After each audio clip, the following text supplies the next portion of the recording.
தமிழக அரசியல்ல தமிழக வெற்றி கழகம் எடுத்திருக்கிற நிலைப்பாடு நிறைய ஆண்டுகளாக நிலவி வரும் திராவிட கட்சி முறையிலான சமரச அரசியலுக்கு ஒரு சவாலா அமைஞ்சிருக்குது.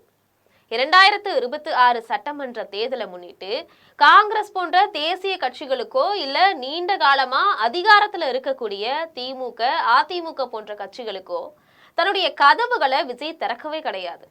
குறிப்பா காங்கிரஸ் ஒருவேளை அதிருப்தியில வெளியே வந்தாலும் அது திமுக உடனேயே இருக்கட்டும் அப்படின்னு விஜய் ஒதுங்கி இருப்பது தன்னுடைய கட்சி ஒரு தனித்துவமான மாற்றாகவே இருக்க வேண்டும் அப்படிங்கிற அவருடைய எண்ணத்தை பிரதிபலிக்குது.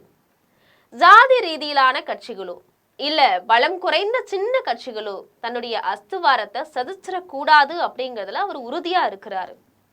விஜயுடைய கொள்கை முடிவுகள்ல ரொம்ப முக்கியமானது ஊழல் அரசியல்வாதிகள் மீதான அவருடைய கடுமையான நிலைப்பாடு தான்.